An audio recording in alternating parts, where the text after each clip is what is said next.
Come to the window, sweetie. What is it, Mommy? Shh. Listen. Look. Right now, night is falling somewhere on this earth.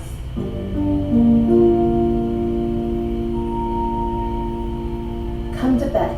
I'm going to read you a story Grandpa read to you.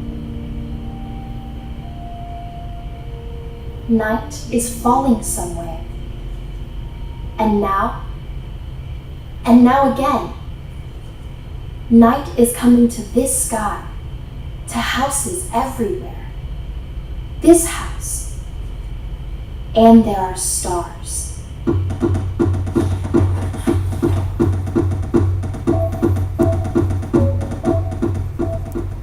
My house has sharks and stingrays hanging from poles drying in the sun.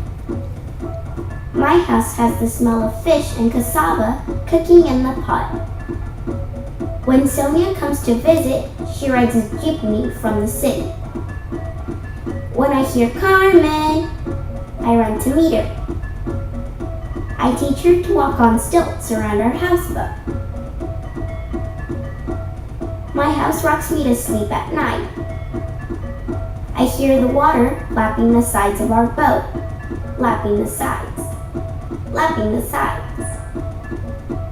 So gently, I'm getting sleepy. When I close one eye and look up through the woven nickel palms of our roof, I see clusters of stars. A cloud-eating shark. One bright star stares back at me, like the eye of a fish. My house has stars. So Carmen lives in the boat? I asked that same question of Grandpa when I was your age. What did he say? Young Carmen lives among the islands of the Philippines. People there live in houseboats and many are required to use stilts to walk around to not get wet. A cloud-eating shark? Carmen may have been referring to several things. She may have been looking at the sky during the autumn. At that time, the constellation of Cetus the sea monster is lurking above. Although Carmen was more likely and quite colorfully comparing the sky to a whale shark. Living in the Philippines, Carmen would encounter whale sharks often. Their skin is frequently spotted with white dots. As they swim under the surface, the water will make the spots twinkle, just like the stars above. She walks with sharks? Yes, children all over the world encounter many different animals.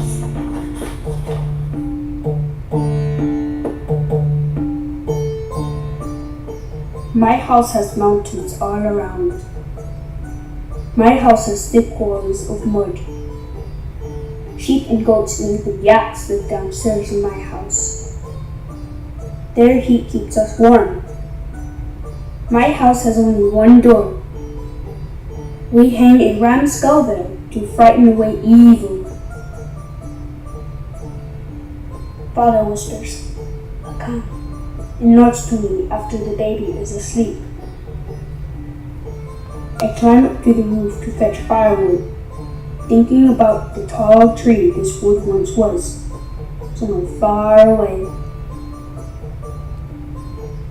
The prayer flags flap in the wind like hands clapping, bringing good luck. I see snow high on the mountains and dream of summer in the tent. Above the jagged mountain tops, I see a sky full of stars. I wish on a star. I wish that someday I will see a tree. My house has stars.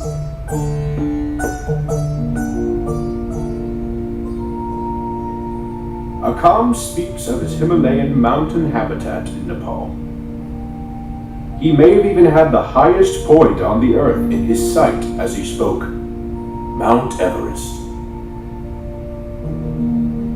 Akam speaks of the prayer flags clapping in the wind. Prayer flags are very sacred to the residents of Nepal. Before hanging them, they would inscribe prayers for peace, strength, or wisdom. They hanged them as high as they could so to expose them to the wind, for it was this wind that would then run over the flags and spread the prayers to all whom the wind touched thereafter. Older flags are replaced with new prayers on Lobzar, their word for the new year. Lobzar originally occurred on the winter solstice. This is the day of the year with the shortest amount of sunlight and longest amount of darkness.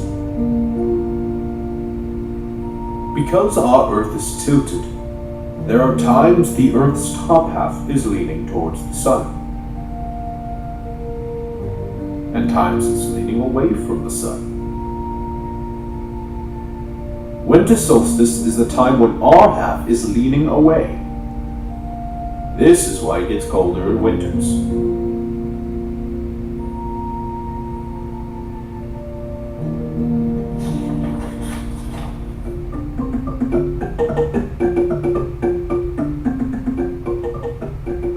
My house has many huts. One for my father, one for my mother, one for my brother, one for my sister. One for chickens, one for goats, and someday one for me. My house has no corners, just round walls made of mud. So cool inside. My house has pictures on the outside. My mother carved the animals, and I painted them with color juices from vegetables.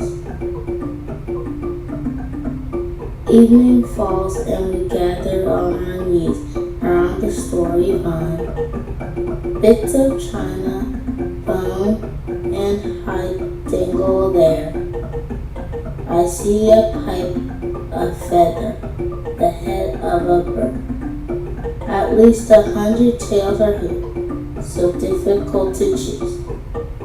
I point to a piece of python's backbone, and the story begins.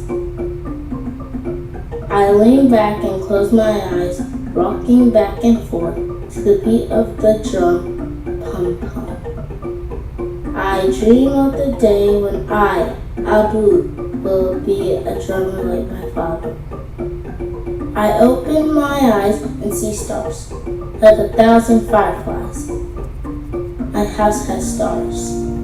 Can we make a story vine tomorrow? That's exactly what Grandpa and I did. To the people of Ghana from where Abu speaks, story vines were used both as decoration to their homes and as a visual picture book of stories and events that happened long ago. Items were hung in such a way as to always be connected to other items related to the story. Perhaps the python's backbone was connected to a chipped blade that was used to slay the snake. The stars and constellations were also used as a story vine of sorts. In Africa, stars were said to be seeds planted across the sky by gods. These seeds would spread influence to neighboring stars and weave together stories. Take, for example, these stars right here. We today call this Orion's Belt, for we see this larger shape as the great hunter Orion. To cultures in Africa, these three stars were seen as stairs, and one could walk these stairs into the heavens. The stairs to heaven were anticipated because it meant the arrival of their most cherished star, Sirius, or to them, Star of the Sigui. Sigui was a spiritual event celebrated every 60 years when the brightest star Sirius would appear directly between two mountain peaks. The Star of Sigui is never far away from the stairs. Just drawing a line through the stairs leads you right to it.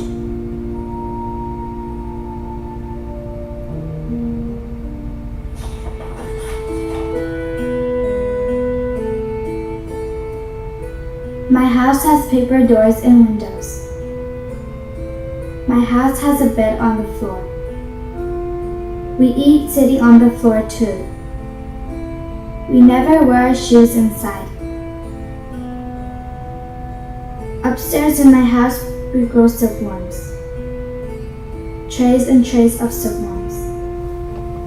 I sneak up to the attic to feed the blueberry leaves. They glow pale and silvery in the moonlight. I tiptoe across the tatami to look out at the moon, the stars. It gives me the feeling of quiet. Tonight I will stay by the window and watch the Milky Way. Tonight I say to myself, you must not get sleepy, Mariko. Tonight, the 7th day of the 7th month, Tanabata, the Weaver Princess Star, will cross the bridge of magpies over the Silver River to meet another star, Oxbow.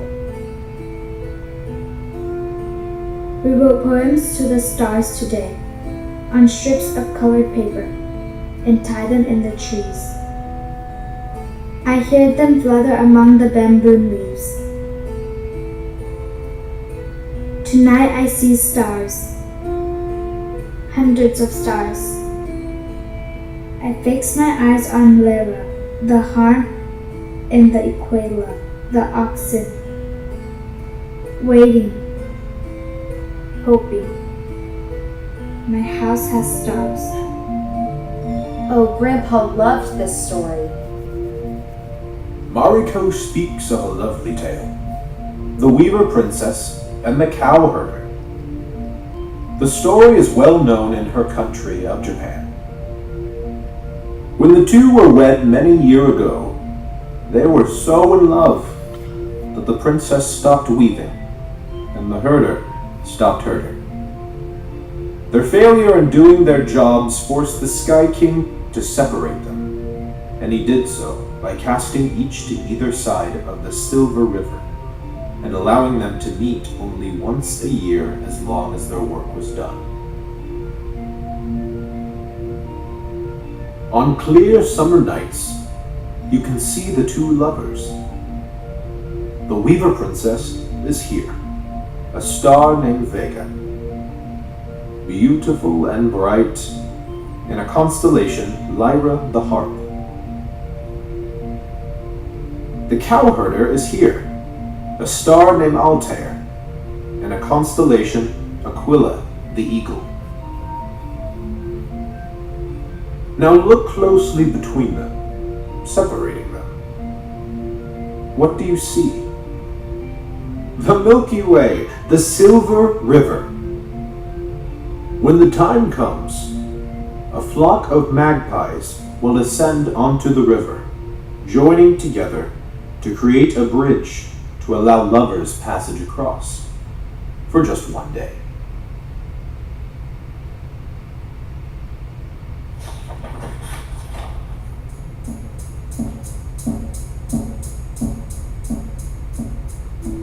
My house has many houses, many families. My house is made of stones covered with adobe. Our pueblo has many ladders. We go up the ladder and down the ladder to our house.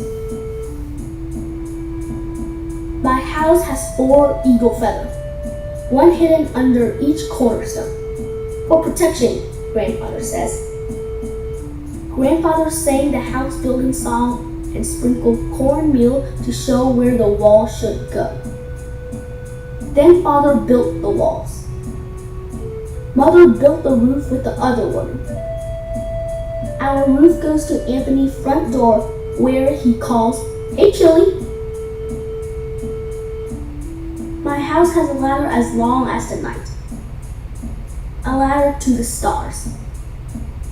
I climb the ladder to watch the night kachina dancers in the plaza. Above them, I see stars, like tiny handprints, where coyotes scatter the mica dust and stars were born. My house has stars.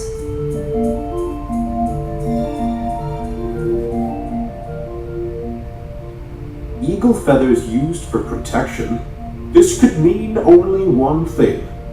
Chile is of Native American culture. Native American culture is deep and rich with its relationship with nature and its spirits, none more than the spirit contained within an eagle. Chile mentioned kachina dancers. Have you ever seen those magnificent headdresses they wear? It is said that when kachina dancers put on masks and headdresses and costumes, they are no longer a person, but a spirit. The spirit that is within all things. I would love to visit Chile and climb his ladder to the stars. He would tell me more about the fire god and coyote. The fire god had stars resting on his blanket that he was carefully and patiently placing into the sky as beautiful constellations.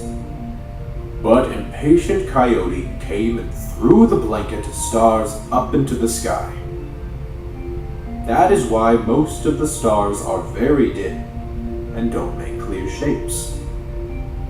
The fire god didn't place those up there. Coyote's mistake did. Coyote put him up there? He certainly made a mess of things, didn't he?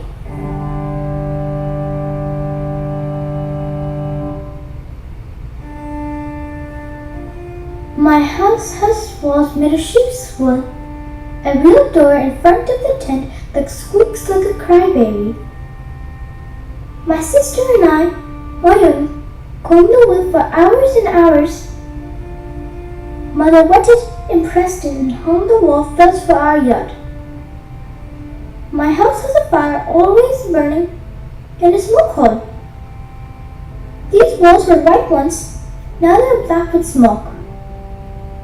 When we move across the desert, we can fit the whole house on the backs of 4 camels and 2 motorcycles and carry it with us. I watch the fire. Sparks flies like stories through the smoke hole. The sky is dark, a hand over the world.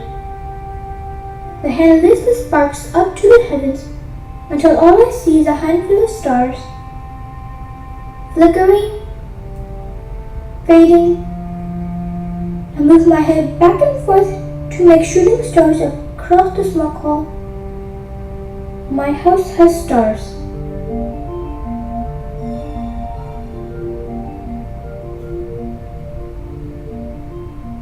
The hand over the world, lifting the sparks into the heavens. Mongolian culture is very focused on the sky. For Tengri, their supreme god, was the same word used for sky. Oyen makes reference to the stars, flickering, fading.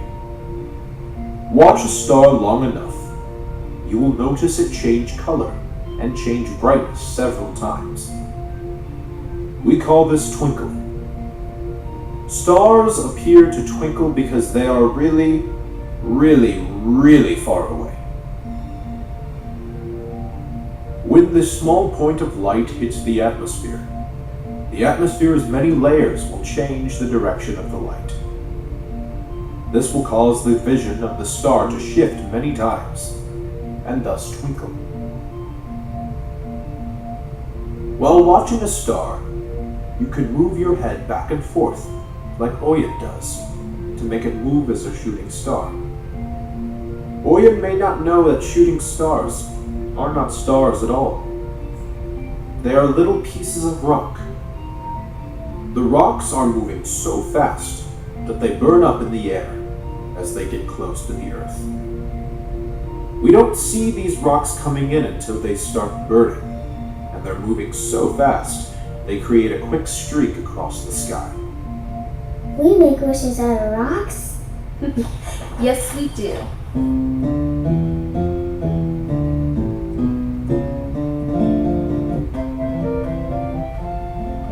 My house scrapes the sky. It is 17 stories tall and I live on the very top floor. From the street below, I tilt my head back and try to find the one window that is mine. A soft orange light winks at me. Sergio, my window. My house has an elevator that carries me up, way to the top. I tiptoe down the hall and climb the steel stairs through a trapdoor to the roof with my sister. I won't step out to the edge like she does. I lie flat on my back and look straight up. In a world so big, the noise of the city makes me feel small. I could sleep here under the stars, like city lights blinking in the dark. Too many to count. My house has stars.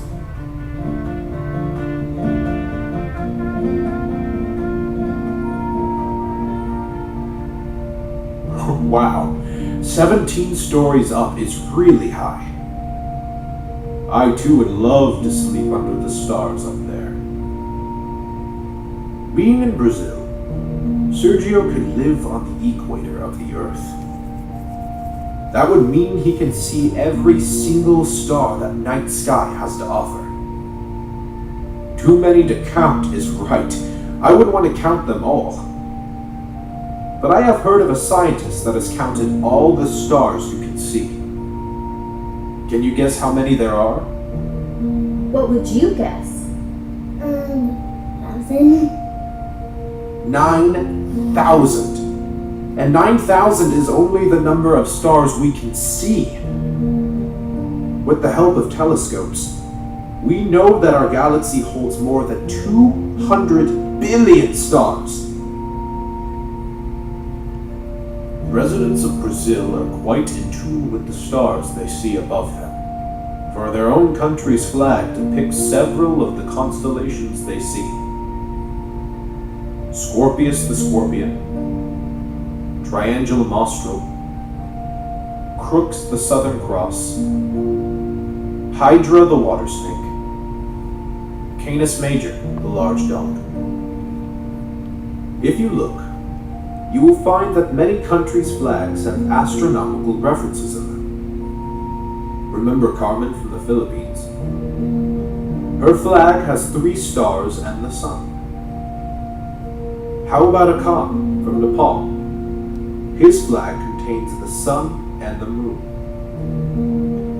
Even the simple flag of Mariko's country, Japan, is called the Circle of the Sun. Our flag has stars too. That's right. One for each state.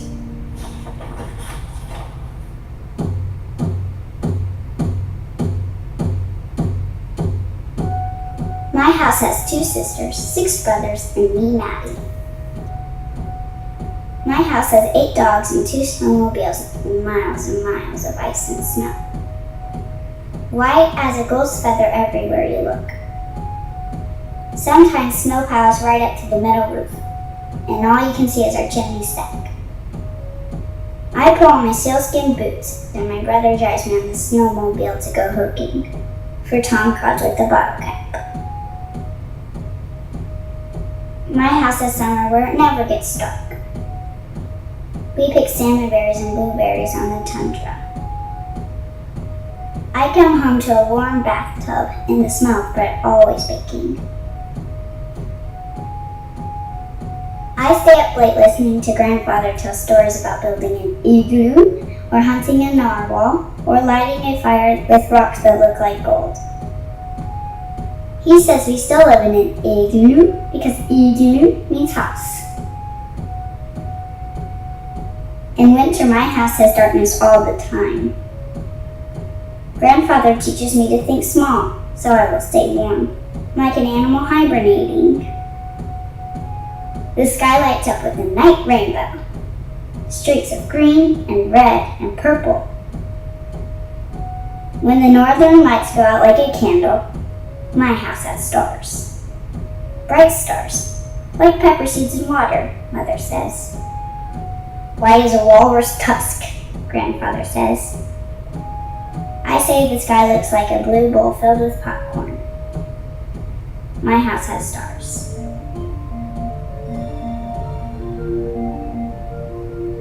Maddie lives in the very unique place of northern Alaska. From there, in the summer, the sun never sets, so it never gets dark. Even though they always see the sun, summers are still cold in Alaska because the sun doesn't get very high in the sky. Having the sun's light all day is much easier than never having it. In the winter, in northern Alaska, the sun never gets above the horizon. There may be an hour or two when the sky looks like it will become day, but then it goes back to darkness. Without the sun's heat to warm anything, it gets very cold. With an always dark sky, the stars can always be seen, and night rainbows. That's Maddie's very cute title for the Northern Lights.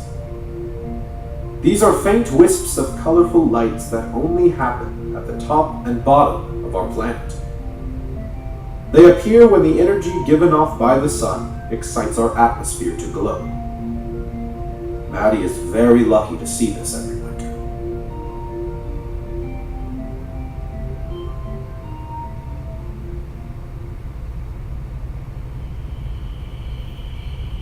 So humbling to realize that many children grow up in many different houses. From Carmen's houseboat to Sergio's skyscraper. From Maddie's igloo of ice to Akam's home of hardened mud. The stars above tell Mariko that the Weaver Princess will get to be with her husband today, while Chili is reminded of Coyote's foolish mistakes. No matter where we come from, we are all at home on the Earth. The third of 8 planets.